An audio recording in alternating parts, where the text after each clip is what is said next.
My three most important rules of investing. Hey guys, it's Rahim. Welcome back to my channel. If you're new here, hit the like button below, subscribe to my channel for more amazing videos. In this short video, I'm going to share with you the three most important rules of investing I use to build a multi-million pound property investment, an estate agency, and a renovation company. So, the first investment rule is this: having an investor mindset. So what do I mean by that? Is having the perspective of allowing things to happen without you physically being there for it to happen, basically.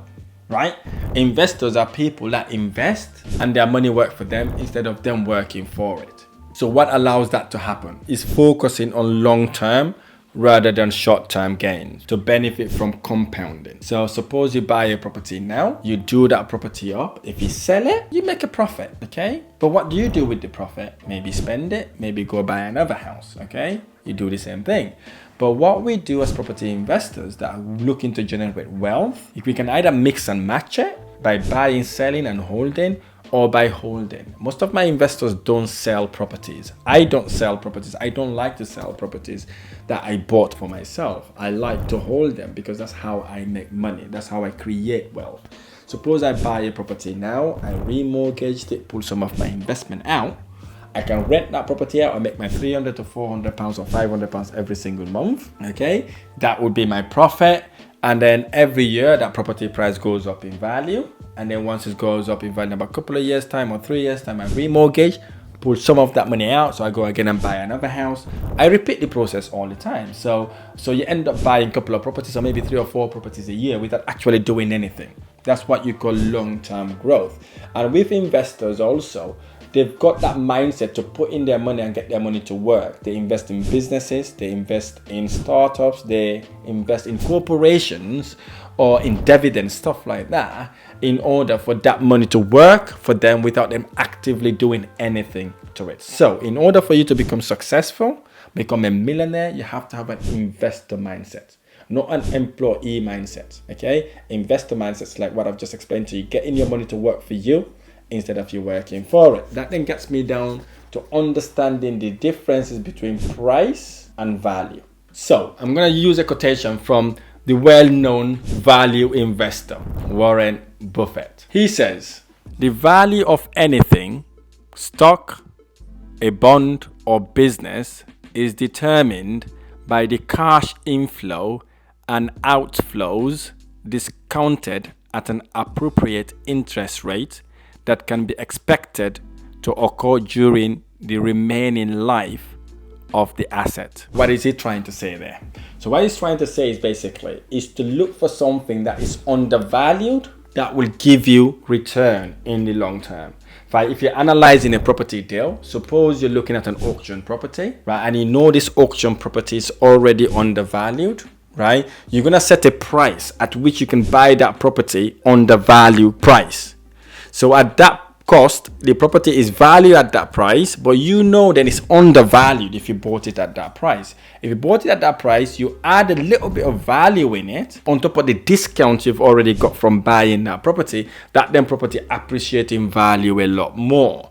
Give you an example. Suppose you bought a property that worth 100,000 for let's say £90,000. Okay, so you know you've already made £10,000 from the day you bought that property, right? Fast forward, let's say you renovated the property as well. Let's say you've added another £40,000 value in the property.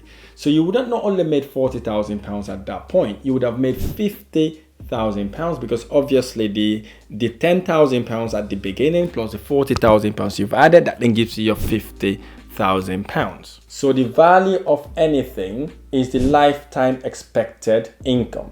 So now we've got the property. That property now gives us monthly rental income and monthly net profit every single time, as long as we own that property. So that then eventually is going to become infinity return on your investment. And you don't have to sell the property to even make that profit as well. Another example could be investing in yourself. For example, educating yourself. I'm not talking about traditional education here. I'm talking about personal development. Maybe jumping in one of my programs to learn how to invest in properties, or maybe to get me to mentor you, guide you along the way. So these are the things that gives you infinity return on investment. Literally, unless you have a memory problem, or maybe you kind of sadly passed away, that knowledge is with you all the time. It will not go away. It would always be there, and it would always be yours. Nobody will take it away from you. That's the beauty of investing in yourself. It gives you infinity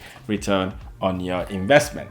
So when it comes to price, is this is the price you pay for an item in a store.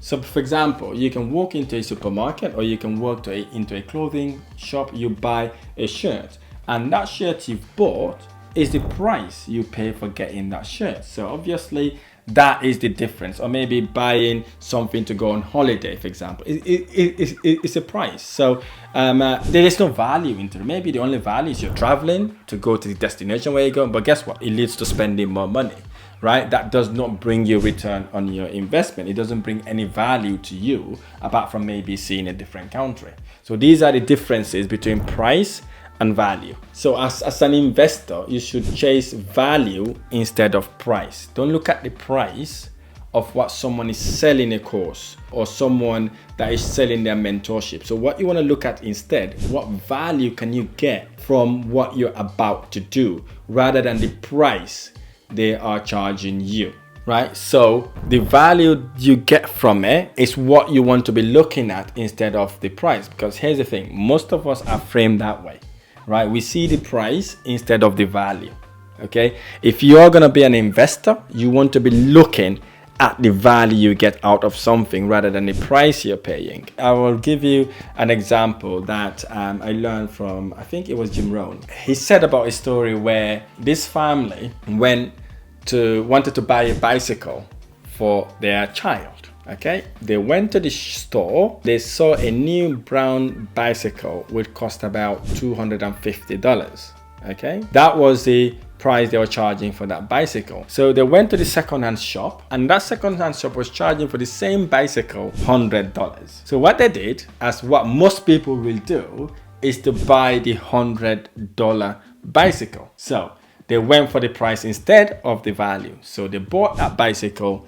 They went home, and their son ride the bicycle. Few days later, the spokes break. Okay, when the spoke broke, but obviously at that time they were on their 6-month warranty. They took the bicycle back, it got sorted, everything was fine. 7 or 8 months later, the pedals break. At that time, they've gone out of their warranty. They had to go and buy pedals. They went and looked for the pedals. The pedal cost $30. So they bought the pedals, pay for labor for about $10. That then gets them to fix it. So that then becomes $140. And then a few days later, the actual head of the bicycle, like the actual handle, was wobbly as well. It wasn't tracking. Literally, it was bending like that. So they had to go and change that. Okay, they went again and bought that thing that needs to be around it to kind of balance the wheel nicely. They spent about $45 to do that as well. So again, they paid another labor of $50. That then takes them to about $50. Okay, so in total, they spend nearly $200. Okay, £200. And then a few weeks later, something else happened with the bicycle, right? The wheel goes wrong and all that. They end up spending another $20. At that point, they gave up.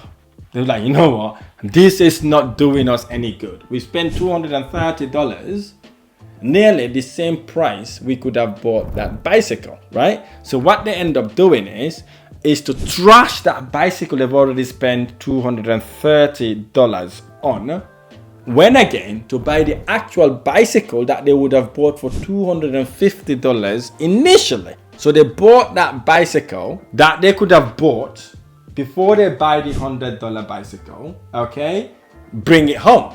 So the whole thing has cost them how much? Maybe $450. So if they had gone for the value first instead of the price, they would not have gone that situation. And here's the thing, that bicycle was used by their son, and their son used it, outgrow the bicycle, parked it, the younger brother came and used it, the younger sister came and used it, and the bicycle is still in existence. Nothing has broken on it. So this is the beauty or the differences between price and value. So which one do you want to go for? Sometimes people see the price as a deterrent, but believe me or not, if you look at the value, in most cases, the value outweighs the price. So this is the lesson I learned. From that day onwards, I literally invest in me rather than looking at the price. I look at the price, I see the value I'm going to get out of that. Obviously, I educate myself in that, get the value, immerse myself, and it becomes infinity return on investment. So I hope this little story has shined a light, and you may have done this in a different way without realizing. Maybe you just think, oh wow, that you're right. Actually, I've done this but in this concept or in this perspective. So this is the thing. These are the three most important rules of investing. Okay, if you like what I've just shared with you and you'd like to learn how to start and scale in property, there's a link on the description below. Click that link to book one of my specialists for completely free of charge to learn how we may be able to help you to start or scale your property investment journey, to use property as a vehicle to make passive recurring income. If you like this video or any of my videos, hit the like button below, subscribe to my channel for more amazing videos. I look forward to sharing the next one.